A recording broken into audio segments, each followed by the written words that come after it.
السلام علیکم ورحمۃ اللہ وبرکاتہ. الحمدللہ رب العالمین والعاقبۃ للمتقین والصلاۃ والسلام علی سید الانبیاء والمرسلین نبینا محمد وعلی آلہ وصحبہ اجمعین. اما بعد فاعوذ باللہ من الشیطان الرجیم. بسم اللہ الرحمن الرحیم. اشرح لی صدری ویسر لی امری واحلل عقدۃ من لسانی یفقہوا قولی. کتاب المساجد الفضل فی المساجد اور حدیث کا نمبر ہے 688.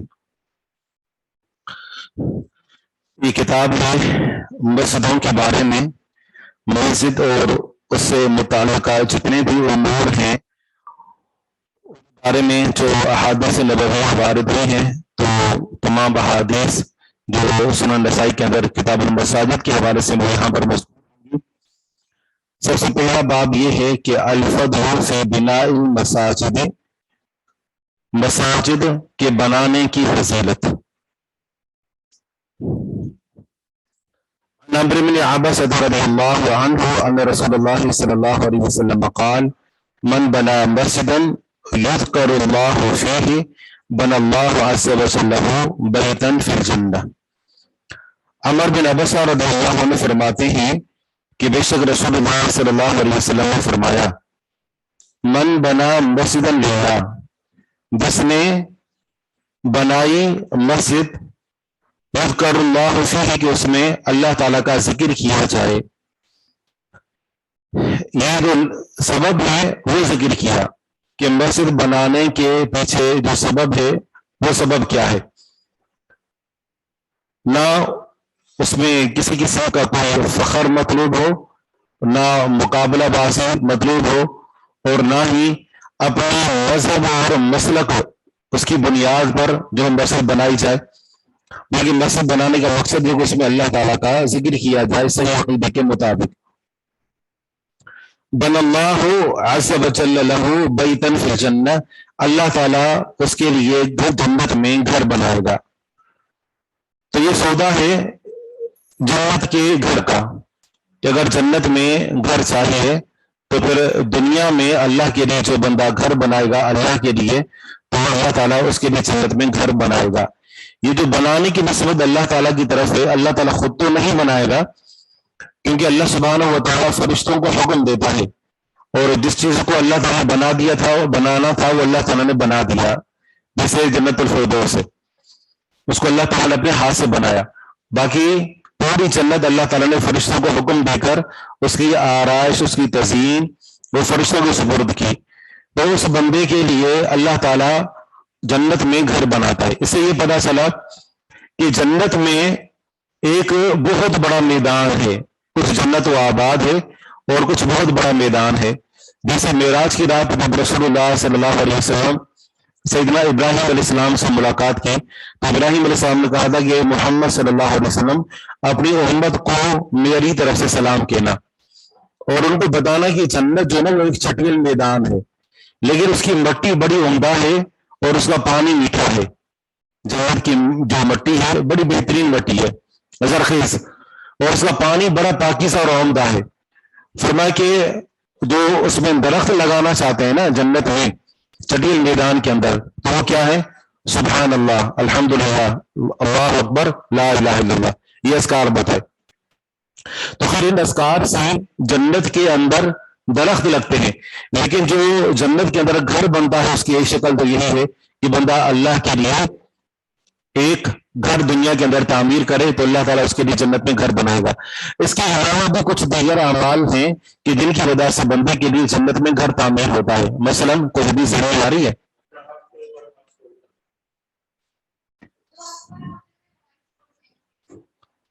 من ترک المراء وهو محق، حق پر ہونے کے باوجود جھگڑے کو چھوڑ دے تو اللہ سبحانہ و تعالیٰ اس کے لیے جنت میں ایک گھر بنائے گا. اور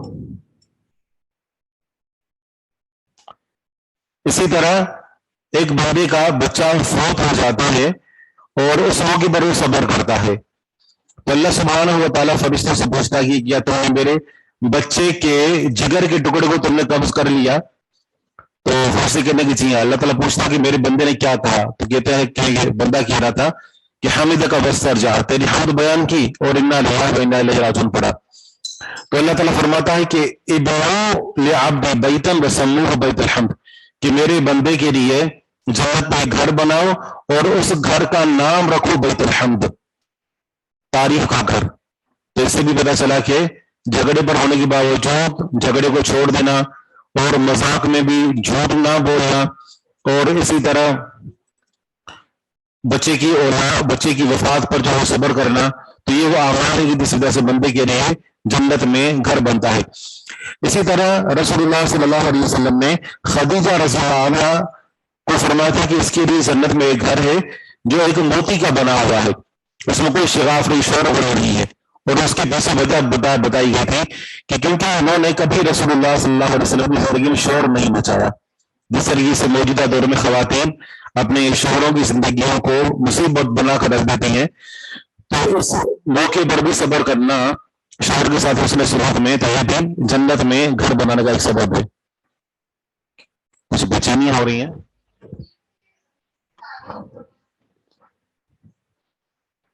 آواز صحیح ہو رہی ہے؟ آواز کلیئر نہیں ہے، ان کو بلائیے جو میں جھانک کر گئے ہیں.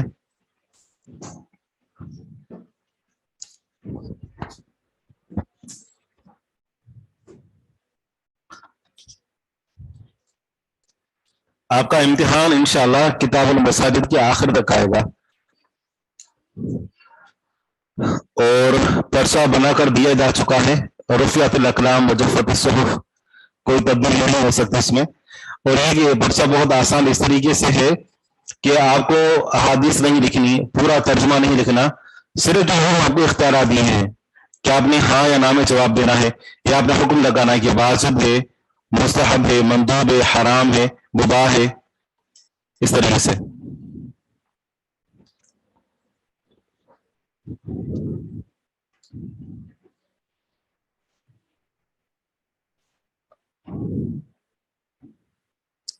جی ہاں، الفاظ کے معنی بھی آئیں گے.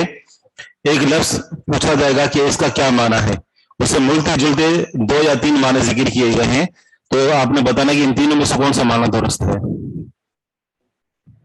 شروع کہاں سے ہو رہا ہے؟ جہاں سے میں نے پڑھانا شروع کیا تھا. حدیث نمبر بتا سکتے ہیں آپ؟ 136 26 126 ٹھیک ہے. کہنے کی آواز یہ دیگر میسج ہیں. پہلے کہہ رہے تھے کہ آواز کا مسئلہ ہو رہا ہے.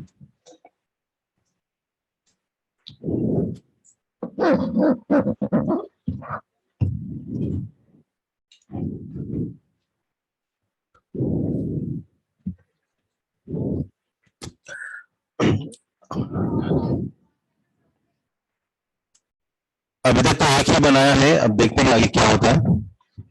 مائک میں شور آ رہا ہے. ابھی بتائیے کچھ بہتری آئی ہے؟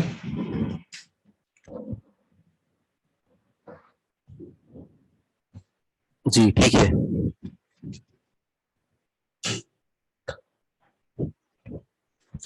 اللہ کے لیے جو گھر بنائے گا تو اللہ تعالیٰ اس کے لیے جنت میں گھر بنائے گا.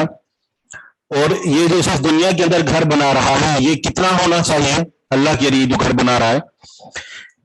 طبرانی کے اندر ایک روایت ہے اس میں یہ ہے کہ ولو کا مفحص قطعۃ کہ ایک پرندے کے گھونسلے کے برابر ہی کیوں نہ ہو.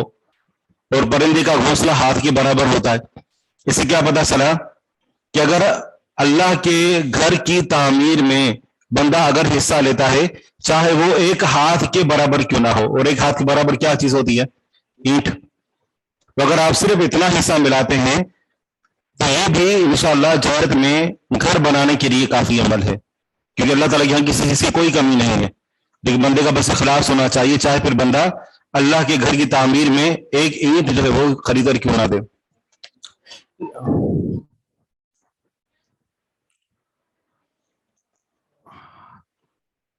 آواز نہیں آ رہی دوبارہ سے؟ اچھا ٹھیک ہے. اور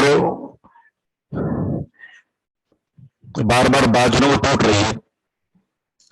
اسی طرح ابن الجوزی رحمہ اللہ نے لکھا ہے فرماتے ہیں کہ اگر کوئی بندہ مسجد بناتا ہے اور مسجد بنانے کے بعد مسجد پر اپنا نام لکھتا ہے تو اس شخص اخلاص سے دور ہے. اگر آپ صدقہ جاری کے طور پر مسجد بنا رہے ہیں تو اس کے اوپر نام لکھنے کی ضرورت نہیں ہے اپنے والد کا والدہ کا یا اپنا نام.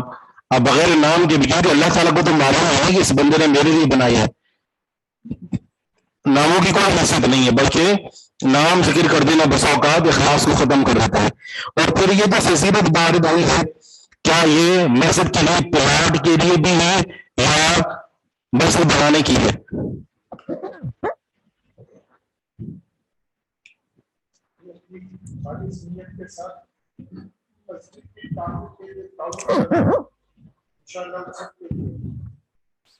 جی آواز میں بہت گونج ہے.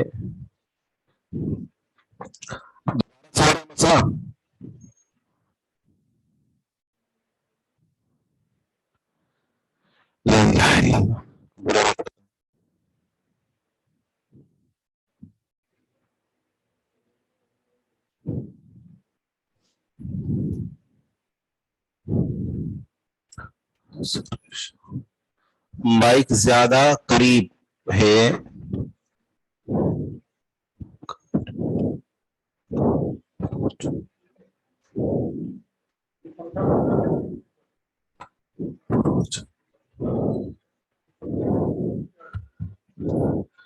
وہ تو دور ہے پنکھا وہ تو دور ہے.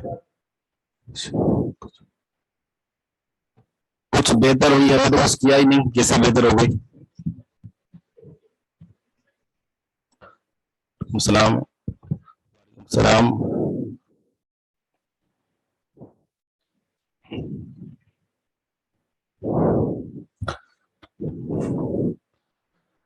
دوبارہ سے دیکھیے.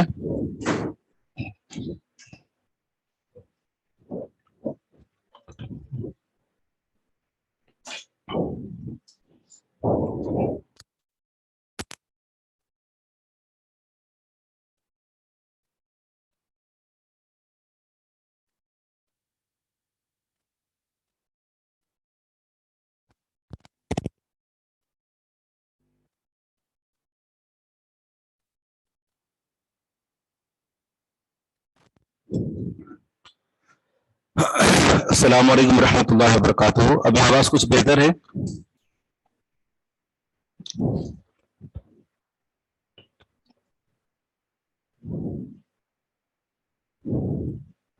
جی ٹھیک ہے. تو سوال یہ تھا کہ یہ جو اجر ہے جنت میں گھر کا، تو یہ اجر مسجد بنانے کا ہے یا مسجد کے لیے پلاٹ وقف کرنے کا ہے؟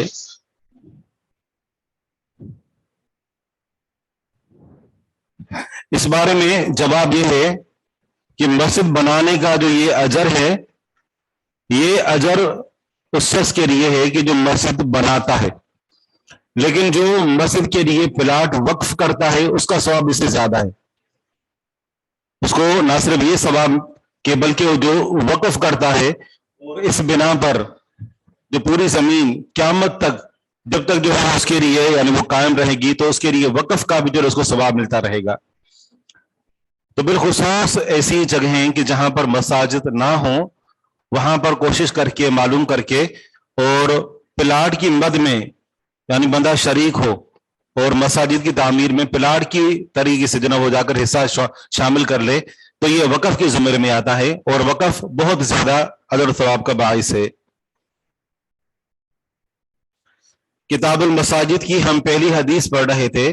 حدیث کا نمبر ہے 688. الفضل فی بناء المساجد، مساجد کے بنانے کی فضیلت. عمر بن عبسہ رضی اللہ عنہ فرماتے ہیں کہ بے شک رسول اللہ صلی اللہ علیہ وسلم نے فرمایا من بنا مسجدا یذکر اللہ فیہ، جس نے مسجد بنائی کہ اس میں اللہ تعالیٰ کا ذکر کیا جاتا تھا، بن اللہ عز وجل لہ بیتا فی الجنہ، اللہ تعالیٰ اس کے لیے جنت میں گھر بنائے گا. دوسرا باب ہے المباحات فی المساجد، باب مفاعلہ سے ہے اور باب مفاعلہ میں جہتین سے شرکت ہوتی ہے، دو طرف سے اس فعل کے اندر شریک ہوا جاتا ہے. معنی یہ ہے کہ ایک دوسرے کے اوپر مساجد بنانے میں فخر کرنا، المباحات ایک دوسرے پر فخر کرنا، فی مساجد مسجدوں کے بنانے میں، مساجد بنائے لوگ اور ایک دوسرے پر فخر کریں کہ ہماری مسجد تمہاری مسجد سے زیادہ بڑی ہے یا ہماری مسجد تمہاری مسجد سے زیادہ خوبصورت ہے یا ہماری مسجد تمہاری مسجد سے زیادہ اونچی ہے. عن انس رضی اللہ عنہ ان النبی صلی اللہ علیہ وسلم قال من اشراط الساعة ان يتباهى الناس في المساجد. انس رضی اللہ عنہ فرماتے ہیں کہ بے شک رسول نبی صلی اللہ علیہ وسلم نے فرمایا قیامت کی نشانیوں میں سے ہے یہ کہ لوگ مسجدوں میں ایک دوسرے پر فخر کریں گے.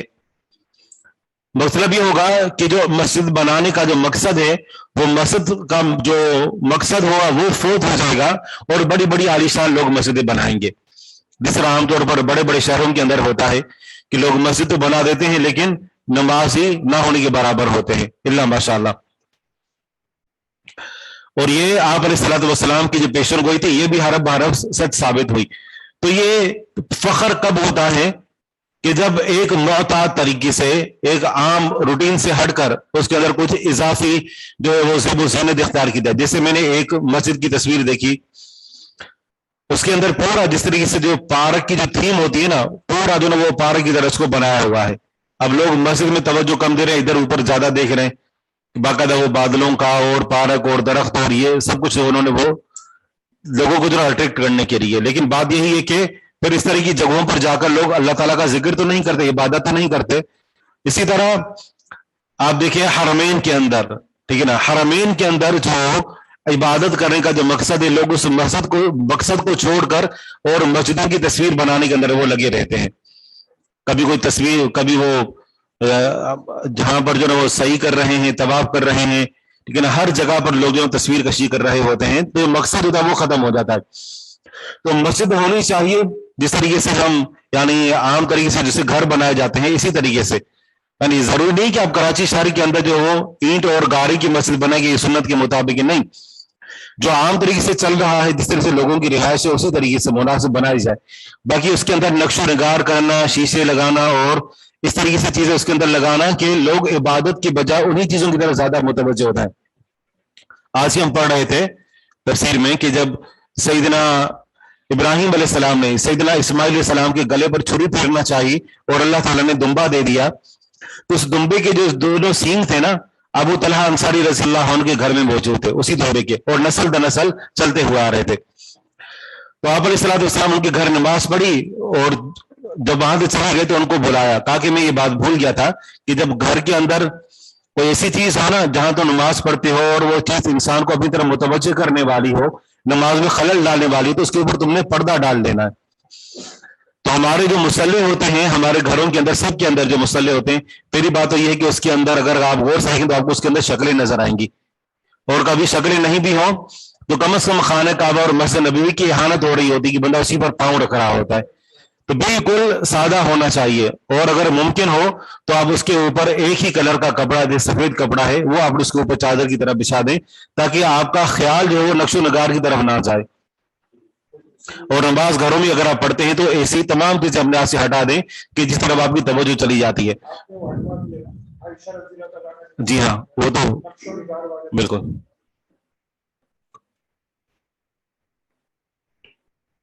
یتباہا کا معنی ہے کہ ایک دوسرے پر فخر کریں گے۔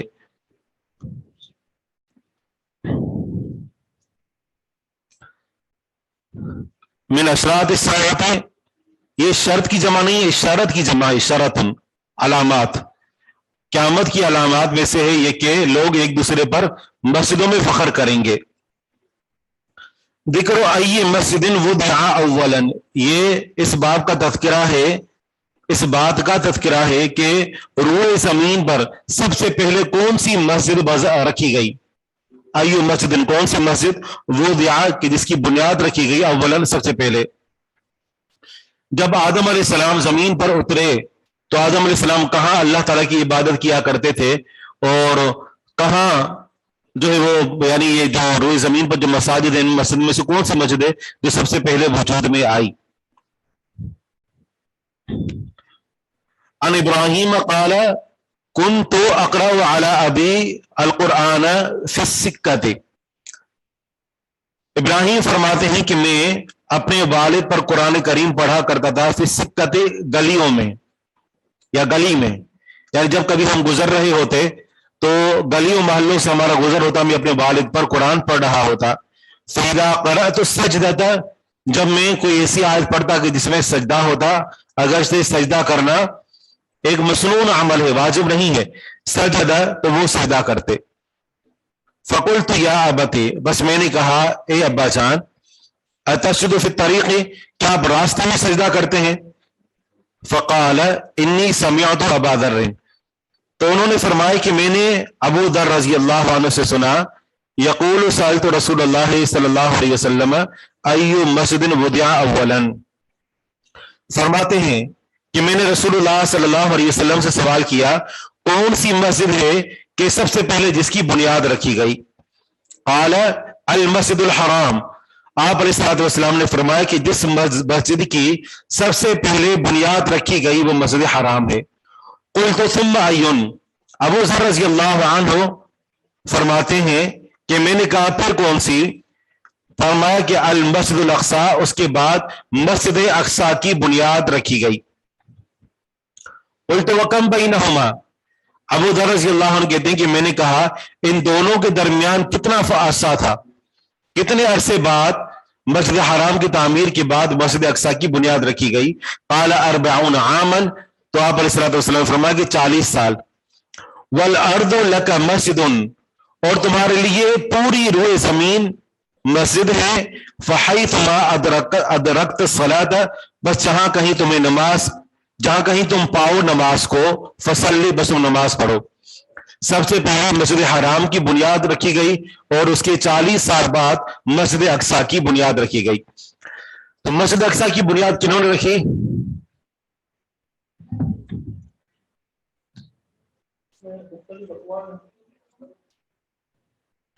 سیدنا صلی اللہ علیہ السلام نے۔ اور مسجد حرام کی بنیاد کنہوں نے رکھی؟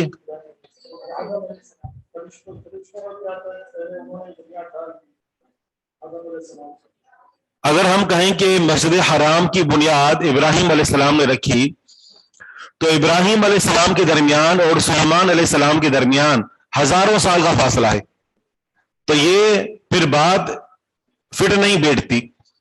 تو پتہ یہ چلا کہ جب آدم علیہ السلام روئے زمین پر اترے تھے تو اللہ تعالیٰ کی عبادت کرنے کے لیے جو ان کو رخ چاہیے تھا، تو رخ بنانے کے لیے انہوں نے خانہ کعبہ کی بنیاد رکھی. اور کچھ تفاسیر کے اندر جو یہاں تک لکھا ہوا ہے کہ سب سے پہلے یہ جو خانہ کعبہ بنایا تھا وہ فرشتوں نے بنایا تھا. تو خانہ کعبہ کی جو بنیاد ہے تو یہ ابراہیم علیہ السلام نے جو اللہ تعالیٰ کے حکم سے اس کی تعمیرات کو کھڑا کیا، اس کی بنیادیں پہلے سے موجود تھی. قرآن کریم میں ہے نا وَإِذْ يَرْفَعُ إِبْرَاهِيمُ الْقَوَاعِدَ، جب ابراہیم علیہ السلام بنیادوں کو بلند کر رہے تھے، مانا کہ بنیادیں پہلے سے ڈلی ہوئی تھی، ان بنیادوں کو بلند کر رہے تھے. تو ابراہیم علیہ السلام نے، کیونکہ طوفان آ چکے تھے، آبادیاں تھیں ختم ہو گئیں، اور یہ کہ بالکل وہاں پر آثار ختم ہو چکے تھے، انہی بنیادوں پر ابراہیم علیہ السلام نے نئے سرے سے خانہ کعبہ کی تعمیر کی تھی. اور پھر اس کے 40 سال بعد ہی ابراہیم سیدنا آدم علیہ السلام کے بیٹوں میں سے کسی بیٹے نے مسجد اقصی کی بنیاد رکھی. یہ معلوم نہیں ہے کہ مسجد اقصی کی بنیاد پہلے کس نے رکھی، لیکن جو ہیکل سلیمانی تعمیر کروایا تھا وہ سیدنا سلیمان علیہ السلام نے کروایا تھا.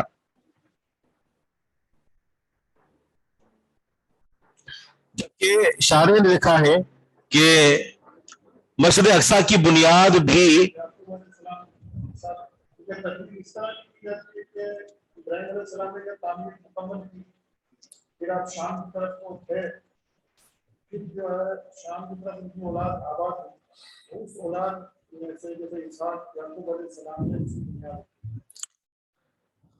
مفسرین نے یہ بھی لکھا ہے کہ آدم علیہ السلام نے ہی مسجد اقصی کی بنیاد رکھی، اور اس دوران جو فاصلہ تھا وہ 40 سال کا تھا.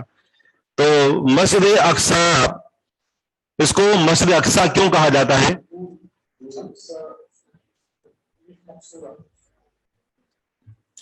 اس لیے کہ یہ خانہ کعبہ سے دور تھی. ایک قول یہ ہے کہ مسجد اقصی کو مسجد اقصی اس لیے کہا جاتا ہے کہ خانہ کعبہ سے دور تھی، اور دوسری وجہ یہ تھی کہ اقصی کا معنی ہوتا ہے انتہا، انتہائی کونا، کیونکہ اس کے بعد اللہ تعالیٰ کا کوئی اور گھر نہیں تھا، اس لیے اس کا نام مسجد اقصی رکھا گیا. یا پھر یہ ہے کہ کیونکہ یہ ہر طرح کے شرک اور کفر کی گندگیوں سے پاک صاف تھے، اور جو لوگ یہاں پر عبادت کرنے کے لیے آتے وہ بھی شرک کی آلودگیوں سے پاک صاف ہو جاتے، تو اس وجہ سے اس کا نام اقصی رکھا گیا، کیونکہ یہ دور کرنے والی ہے.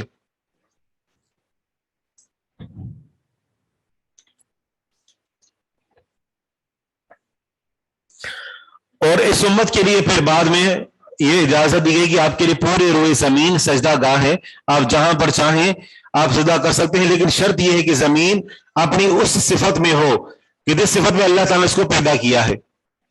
یعنی اگر زمین کا وہ وصف کسی وجہ سے ختم ہو جاتا ہے، جیسے لوگ وہاں پر کچرا ڈالتے ہیں یا وہ زمین کو ناپاک کر دیتے ہیں، تو جب تک جو وہ اس سے وہ وصف زائل نہ کیا جائے اور اپنی اس اصل کیفیت میں نہیں آ جاتی کہ جس کیفیت میں اللہ تعالیٰ سے پیدا کیا تھا، تو نماز نہیں پڑھ سکتے. اگر اس کیفیت میں اندر ہے یعنی پاک ہے تو آپ وہاں پر نماز پڑھ سکتے ہیں. کچھ جگہوں پر نماز پڑھنا منع ہے، وہ آگے آئے گا کہ کون کون سی جگہوں پر نماز نہیں پڑھ سکتے. فضل الصلاۃ فی المسجد الحرام، مسجد حرام میں نماز پڑھنے کی فضیلت. عن میمونة زوج النبی صلی اللہ علیہ وسلم قالت من صلى في مسجد رسول الله صلى الله عليه وسلم فإني سمعت رسول الله صلى الله عليه وسلم يقول الصلاة فيها أفضل من 1000 صلاة فيما سواه إلا مسجد الكعبة. میمونہ رضی اللہ عنہ جو نبی علیہ الصلوۃ والسلام کی زوجہ ہیں، فرماتی ہیں کہ جس نے رسول اللہ صلی اللہ علیہ وسلم کی مسجد میں نماز پڑھی، فإني سمعت رسول اللہ، بس بے شک میں نے رسول اللہ صلی اللہ علیہ وسلم سے سنا، یقول آپ فرما رہے تھے الصلاۃ فیہ افضل من 1000 صلاۃ فیما سواه الا مسجد الکعبہ، کہ اس کے اندر نماز پڑھنا یعنی مسجد نبوی میں نماز پڑھنا افضل، یہ افضل ہے، من 1000 صلاۃ 1000 نمازوں سے، فیما سواہ، فیما ان میں، سواہ جو اس کے علاوہ ہے. مسجد نبوی کے علاوہ عام جگہوں پر 1000 نماز پڑھنا ٹھیک ہے نا. یہ برابر ہے مسجد نبوی میں ایک نماز پڑھنے کے، بلکہ مسجد نبوی میں ایک نماز عام مسجدوں میں 1000 نماز پڑھنے سے افضل ہے، برابر بھی نہیں، افضل ہے. اللہ مسجد الکعبہ دی، سوائے کعبہ کی مسجد کے، کہ کعبہ کی مسجد کا جو ثواب ہے یہی سے استدلال ہے. لیکن انہوں نے وہ حدیث پیش نہیں کی کہ یہاں مسجد حرام کے اندر نماز پڑھنے کا کیا ثواب ہے، وہ انہوں نے حدیث پیش نہیں کی. مسجد حرام میں نماز پڑھنے کا ثواب صحیح ہے کہ جو وہ روایت سے معلوم ہوتا ہے کہ وہ 1,00,000 نمازوں کے برابر ہے.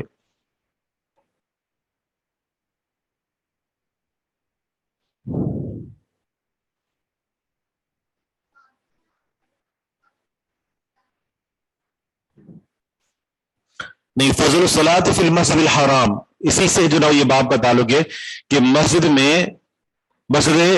حرام میں نماز پڑھنے کی فضیلت، اور یہی سے استدلال ہے کہ مسجد نبوی میں بھی نماز پڑھنا مسجد الحرام میں نماز پڑھنے سے درجے کے لحاظ سے کم ہے. تو اس سے پتہ چلا کہ افضل ترین درجہ مسجد حرام میں نماز پڑھنے کا ہے. یہ جو ثواب ہے مسجد حرام میں نماز پڑھنے کا، یا مسجد نبوی میں نماز پڑھنے کا، یا مسجد اقصی میں نماز پڑھنے کا، مسجد اقصی میں نماز پڑھنے کی فضیلت تو ذکر کریں گے لیکن ثواب کا ذکر نہیں ہے، اور وہ 500 نمازوں کی برابر ہے. مسجد حرام میں نماز پڑھنے کا ثواب 1,00,000 نمازوں کی برابر ہے، اور مسجد حرام میں مسجد نبوی میں 1000، اور مسجد اقصی میں 500 نمازوں کی برابر ہے، اگر اس کی سند میں کچھ کلام بھی ہے.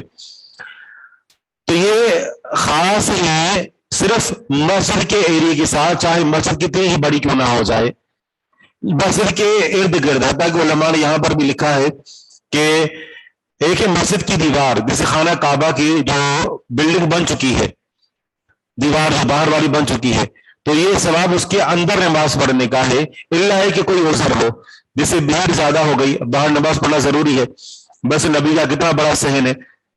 بلکہ میرے بھائی جو وہاں جامعہ اسلامی میں پڑھ رہا ہے، اس نے بتایا کہ 2 دن پہلے کہا کہ مسجد نبوی میں علماء نے وہاں ایک عجیب فتویٰ صادر کیا ہے کہ مسجد نبوی کی جو سمت ہے، مسجد نبوی کا جو رخ ہے، جسے ہمارے ہاں تو کعبہ جو ہے وہ مشرق اور مغرب کے درمیان کا شمال اور جنوب ہے.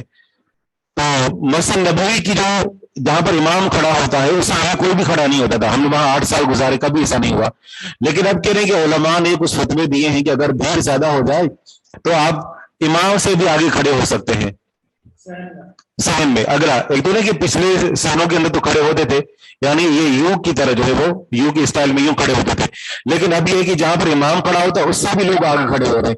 یہ مسجد نبی کی جو سامنے دیوار ہے، محراب ہے، اس کا آگے کافی بڑا صحن ہے، وہاں نماز نہیں ہوتی تھی، لوگ جو ہے وہ پیچھے کھڑے ہوتے تھے، لیکن ابھی کے لوگوں نے وہاں پر بھی نماز پڑھنا شروع کر دی ہے، اور بہت بڑی تعداد ہے. اور پتہ نہیں یہ فتویٰ انہوں نے کہاں سے وہ نیا اجتہاد کیا ہے.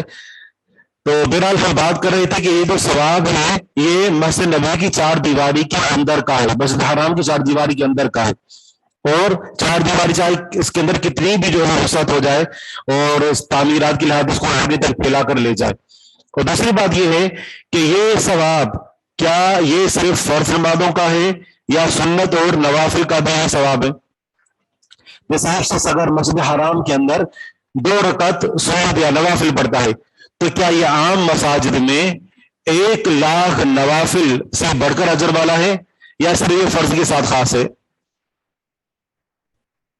درجہ بدرجہ جیسے جو نفل کا یا ثواب ہوتا ہے اس حساب سے اس کا بڑھ کر ہوگا، اور جو فرض کا ثواب ہوگا جیسے 27 درجے یا 25 درجے اس حساب سے اس کا ثواب ہوگا. صحیح. تو بات ہے کہ یہ جو فضیلت وارد ہوئی ہے یہ فضیلت صرف فرض کے ساتھ خاص نہیں ہے، یہ سنت بھی اس کے اندر داخل ہے، وتر بھی اس کے اندر داخل ہے، نوافل بھی اس کے اندر داخل ہیں، دیگر جتنی بھی آپ وہاں چاہے وہ سبب نماز پڑھتے ہو تو سب کی سب اس کے اندر داخل ہیں. یعنی اگر آپ وہاں صرف 2 رکعت نوافل پڑھتے ہیں تو یہ عام مساجد میں پڑھے گئے نوافل سے 1,00,000 نوافل کے برابر ہی ثواب رکھتے ہیں.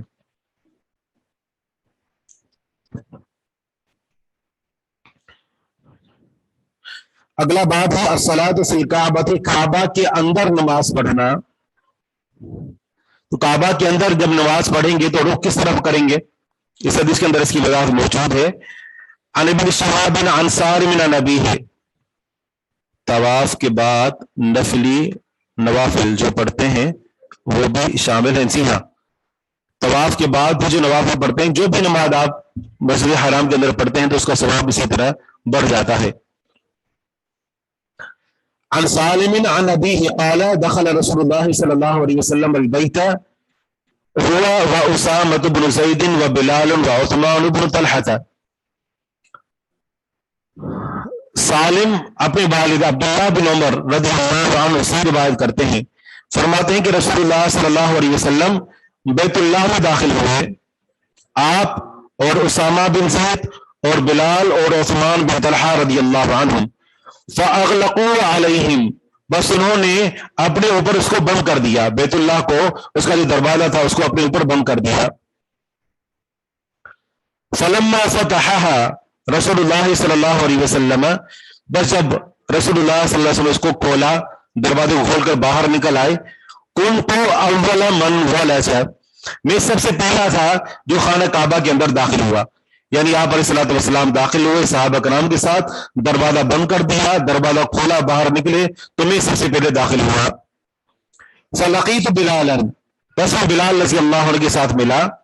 فسألته، بس میں نے ان سے سوال کیا، هل صلى فيه رسول اللہ صلی اللہ علیہ وسلم، کیا رسول اللہ صلی اللہ علیہ وسلم نے اس میں نماز پڑھی خانہ کعبہ میں؟ تو فرمایا کہ جی ہاں، صلی بین العمودین الیمانیین، آپ علیہ الصلوۃ والسلام نے دو یمنی، جو یمن کی سائڈ میں ہیں، یمن کی طرف جو دو ستون ہیں، خانہ کعبہ کی جو چھت ہے وہ دیواروں کے اوپر نہیں کھڑی ہوئی بلکہ اس کے اندر ستون ہے.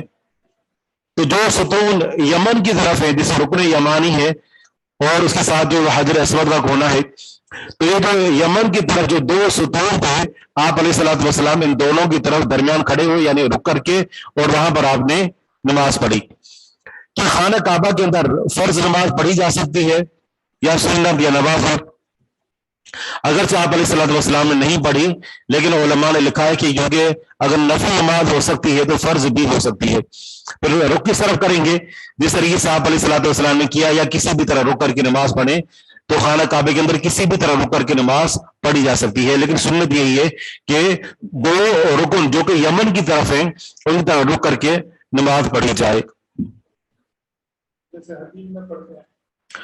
جی ہاں بالکل، حتیم کے اندر بھی جب داخل ہوتے ہیں تو ہمارا یہ رخ ہوتا ہے خانہ کعبہ کی طرف ہوتا ہے، اور اسی طرح سامنے اگر خانہ کعبہ کے اندر کو اگر ہم اپنے سامنے رکھیں تو دو رکن یمانی جو ہوں گے وہ اسی ہی سمت میں آئیں گے جب آپ حتیم میں کھڑے ہو کر نماز پڑھیں گے.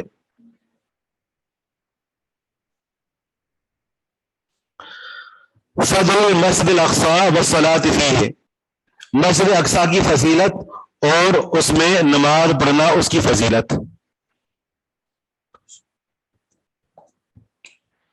رکن یمانی کی کوئی فضیلت نہیں ہے، بس اتنا اس کا مقام ہے کہ آپ علیہ الصلوۃ والسلام جب طواف کیا کرتے تھے تو حجر اسود کو چوما کرتے تھے، اور اگر رکن یمانی کے پاس سے گزرتے تو اس کو چھوڑ لیا کرتے تھے.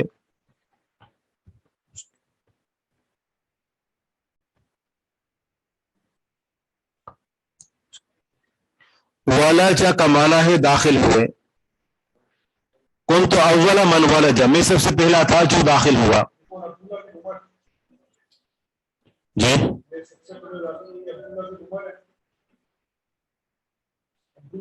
جی ہاں بالکل.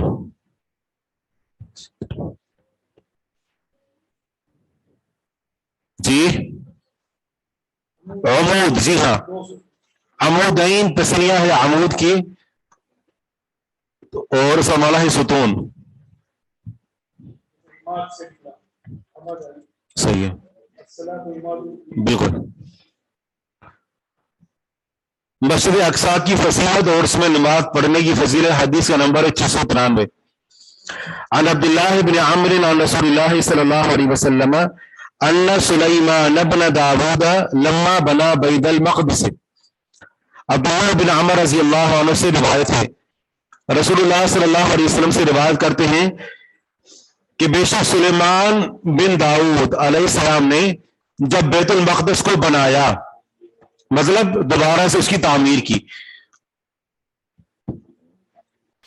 سأل اللہ عز وجل خلالا ثلاثة، تو انہوں نے اللہ تعالیٰ سے 3 خصلتوں کا سوال کیا. 3 خصلتوں یعنی 3 خصوصیات کا. خلالا ثلاثة 3 خصوصیات کا، 3 خصلتوں کا سوال کیا، دعا مانگی. اور ہر نبی نے اپنی جو دعا تھی اس کو دنیا کے اندر استعمال کر لیا. تو یہ سلیمان علیہ السلام کی دعا تھی. سأل اللہ عز وجل حکما یصادف حکمہ، انہوں نے اللہ تعالیٰ سے سوال کیا کہ اللہ تعالیٰ ان کو ایسا فیصلہ عطا فرمائے، یعنی ان کے اندر ایسا فیصلہ کرنے کی صلاحیت ہو، یصادف حکمہ ہو، جو اللہ تعالیٰ کے فیصلے کے مطابق ہو. یعنی جب کبھی وہ فیصلہ کریں تو وہ فیصلہ اللہ کے فیصلے کے مطابق ہو. ایسی فیصلہ کرنے کی صلاحیت مانگی. فأوتیہ، پس وہ دیے گئے. وسأل اللہ عز وجل ملکا لا ينبغی لأحد من بعدہ، اور انہوں نے سوال کیے اللہ تعالیٰ سے ملکن بادشاہت کا. انہوں نے اللہ تعالیٰ سے سوال کیا بادشاہت کا، لا ينبغی لأحد من بعدہ، جو نہ لائق ہو، جو لائق نہ ہو، لأحد کسی بھی ایک کے لیے، من بعدہ ان کے بعد، ایسی بادشاہت جو ان کے بعد کسی کے لیے بھی لائق نہ ہو. فأوتیہ، تو ایسی بادشاہت ان کو دے دی گئی کہ ان سے پہلے اور ان کے بعد اللہ سبحانہ و تعالیٰ نے جیسی بادشاہت کسی اور کو عطا نہیں کی کہ انسان تو انسان جنوں کو بھی ان کے تابع کر دیا، حتیٰ کہ حیوانات کو، پرندوں کو، کیڑوں مکوڑوں کو، ہر چیز ہے وہ ان کے تابع فرمان ہوئی اور ان کی گفتگو سمجھتے تھے. وسأل اللہ عز وجل حین فرغ من بناء المسجد، اور انہوں نے سوال کیا اللہ تعالیٰ سے کہ جب ہم مسجد کی عمارت سے، مسجد کی تعمیر سے، من بناء المسجد، مسجد کو بنانے سے فارغ ہو، انہوں نے سوال کیا اللہ تعالیٰ سے اللہ یأتیہ احد، کہ نہیں آئے کوئی اس کے پاس کوئی ایک، اللہ یأتیہ، یہ کہ نہ آئے اس مسجد کو، احد کوئی ایک، لا ينهزه الا الصلاۃ، نہ اس کو حرکت دے مگر اس میں نماز.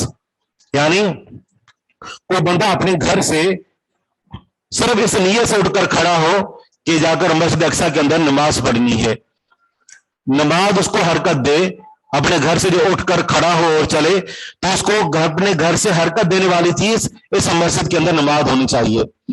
اگر کوئی بندہ صرف اس وجہ سے اپنے گھر سے اٹھتا ہے، حرکت کرتا ہے کہ جا کر مسجد اقصی کے اندر نماز پڑھے، تو فرمائے کہ اللہ تعالیٰ اس کو یہ دے کہ ان یخرجہ من خطیئتہ، یہ کہ وہ اس کو نکال دے، اللہ تعالیٰ اس بندے کو صاف کر دے، من خطیئتہ، اس کے گناہوں سے، کیوم ولدتہ امہ، کہ جس دن اس کی ماں نے اسے جنا تھا، کیوم، اس دن کی طرح، ولدتہ امہ، کہ اس کی ماں نے اسے جنا.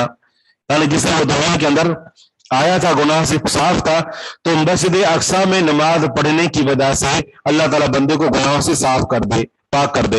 اللہ تعالیٰ نے جب سلیمان علیہ السلام کی دونوں دعاؤں کو قبول کیا اور دونوں نعمت ان کو عطا ہوئی، تو ظاہری بات ہے کہ تیسری بھی فضیلت ان کو عطا ہو گئی، اور یہ ان کی دعا تھی. تو ابھی بھی اگر کوئی مسجد اقصی کے اندر جا کر نماز پڑھتا ہے تو انشاءاللہ اس کو یہ فضیلت حاصل ہوگی.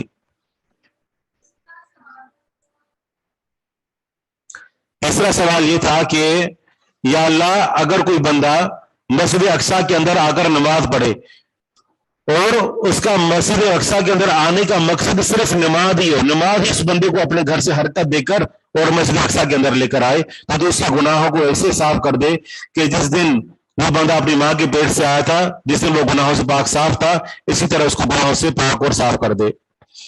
لا ينهزه کا معنی ہے لا يحركه، نہیں اس کو حرکت دیتی، جی ہاں، نہیں نکالتی اس کو اس گھر سے.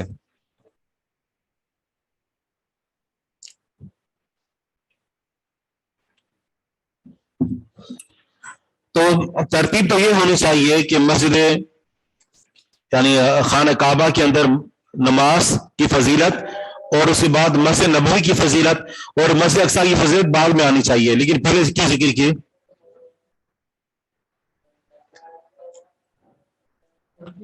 امام نسائی رحمہ اللہ نے تعمیر کی ترتیب کو سامنے رکھا کہ پہلے کون سی مسجد بنائی گئی، اس کے بعد کون سی اور پھر کون سی. ثواب کا انہوں نے لحاظ نہیں رکھا، بلکہ مسجد کی جو بنیاد جو تعمیر کی گئی اسی ترتیب کو انہوں نے رکھا ہے. تو یہ جو احادیث علماء ذکر کرتے ہیں اس سے آپ کو پتا چلا ہوگا کہ یہ ایسا ذکر نہیں کرتے کہ جمع کر دی ساری احادیث ایک ہی جگہ پر، بلکہ پوری ترتیب کے ساتھ، یعنی ایک کمال کے درجے تک ایک حسن ہوتا ہے، خوبصورت ہوتی ہے احادیث کا آپس میں جوڑ اور ربط ہوتا ہے. اسی طرح جیسے ہم جب پرچہ بنا رہا تھا تو اس میں بھی جو ہے وہ اگر آپ کسی حکم کو معلوم کرنا چاہتے ہیں نا کہ یہ حکم ثابت ہے یا منسوخ ہے، اس کا طریقہ کار یہ ہے کہ آپ یہ دیکھیں کہ امام نسائی کا منہج کیا ہے. امام نسائی نے اگر وہ حکم بعد میں ذکر کیا ہے، یعنی یہ کام کرنا چاہیے، اور پہلے ذکر کیا ہے کہ یہ کام نہیں کرنا چاہیے، پہلے حدیث میں ذکر کر دیا کہ یہ کام نہیں کرنا چاہیے، بعد میں ذکر کیا کہ کرنا چاہیے، اب دونوں میں سے کون سا حکم ثابت ہے؟ جو بعد والا ہے. ٹھیک ہے نا. مثال کے طور پر ایک مثال ہے کہ ہم نے لفظ عتمہ کے بارے میں پڑھا کہ لفظ عتمہ عشاء کو کہنا جائز ہے یا ناپسندیدہ ہے. پہلے کون سی حدیث آئی تھی؟ ناپسندیدہ والی یا جائز والی؟ آپ دیکھیں اس میں پہلے جائز والی تھی اور بعد میں ناپسندیدہ والی تھی. ٹھیک ہے نا. تو اس سے کیا پتا چلا کہ کہنا ناپسندیدہ ہے، آپ اس کو جواز پر نہیں رکھ سکتے. ٹھیک ہے نا. اگر سے حدیث کی طرف جواز ملا، لیکن ابواب کی ترتیب سے حکم لینا جو ہمیں آنا چاہیے.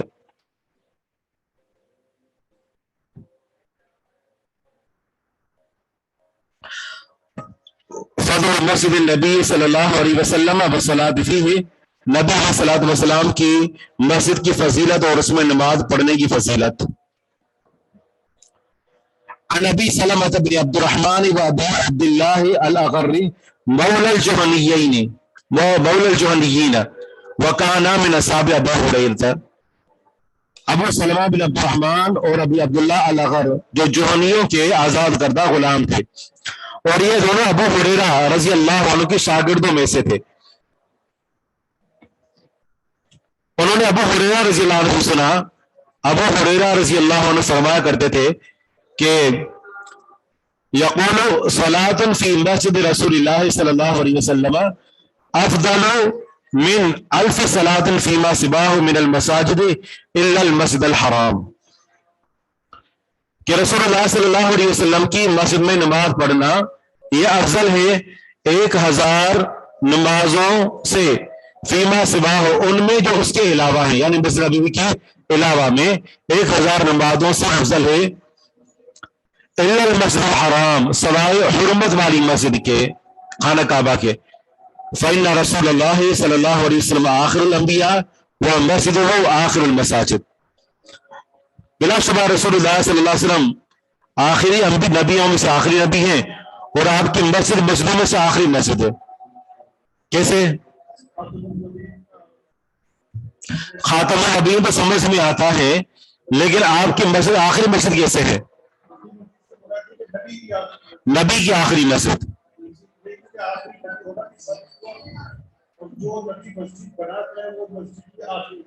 کیا کہہ رہے ہیں؟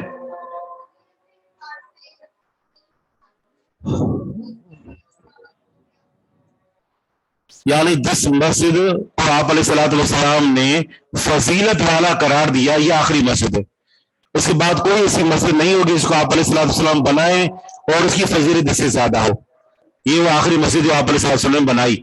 اگر آپ علیہ الصلوۃ والسلام مسجد نبوی کے بنانے کے بعد اگر کہیں راستے میں گئے بھی نماز پڑھی، جیسے جو وہ فتح مکہ کے موقع پر آئے تھے اور راستوں میں کچھ جگہوں پر جو نماز پڑھی، کچھ مسجدیں جو جدہ کی طرف ہیں جب جو ہے وہ بیعت بیت الرضوان تو صلح حدیبیہ کے موقع پر، تو یہاں پر جو ہے کچھ مساجد کے اندر اگر آپ نے نماز پڑھی تو وہ مسجد آپ نے باقاعدہ نہیں بنائی تھی، اور اگر مسجد وہاں پر تعمیر کی بھی گئی ہے تو اس کا وہ ثواب نہیں ہے جو مسجد نبوی کا ہے.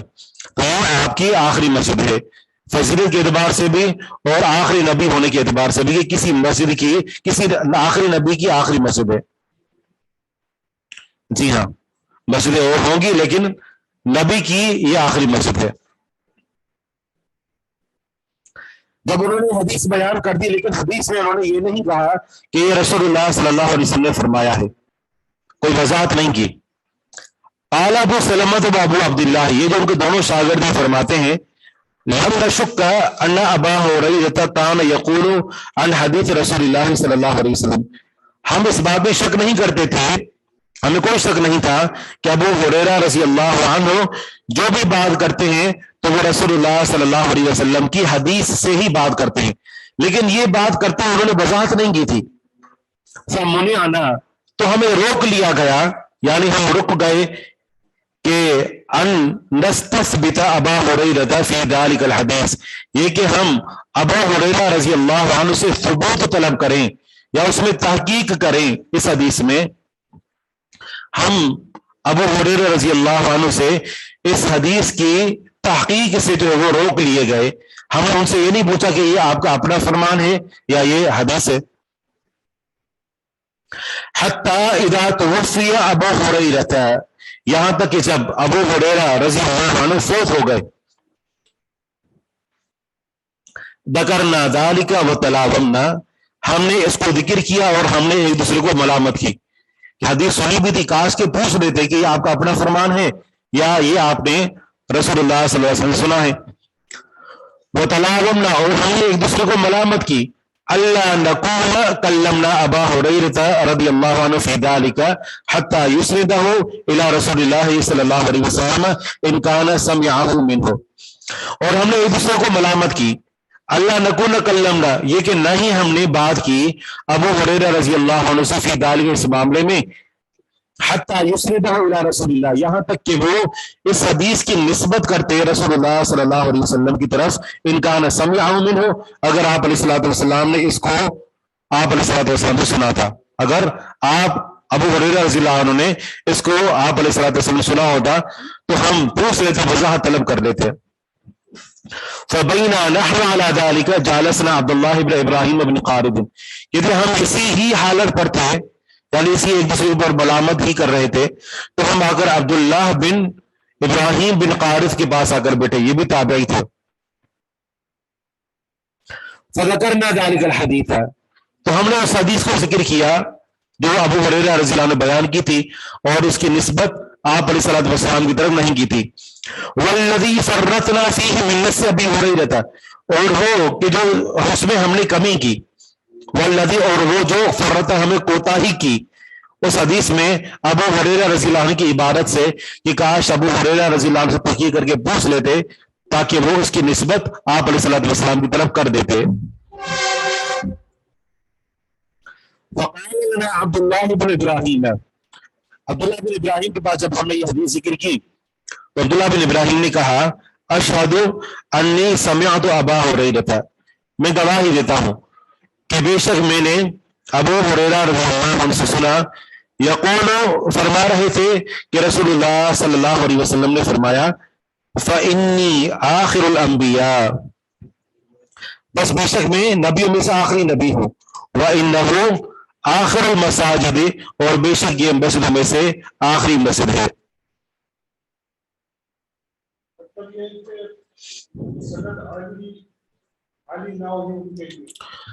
سند عالی سے بڑھ کر مطلب یہ تھا کہ یہ ابو ہریرہ رضی اللہ عنہ کا اپنا قول ہے یا آپ علیہ الصلوۃ والسلام کا فرمان ہے. جی ہاں بالکل صحیح.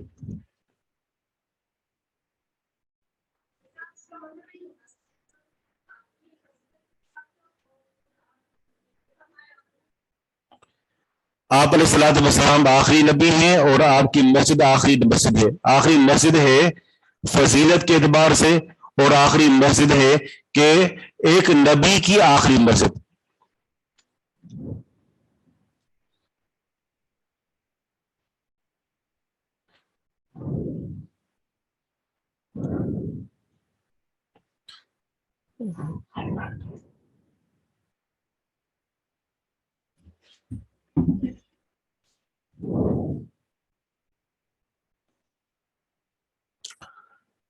جی ہاں بالکل. اگلی حدیث ہے عن عبداللہ بن زید رضی اللہ عنہ قال قال رسول اللہ صلی اللہ علیہ وسلم ما بین بیتی و منبری روضۃ من ریاض الجنہ. ٹائم ہو چکا ہے تو ہم کوشش کریں گے کہ انشاءاللہ اس کتاب مساجد کو اس ہفتے مکمل کر دیں باذن اللہ انشاءاللہ. وہ پڑھنا ہے پھر تک پوری ہو جائے گی.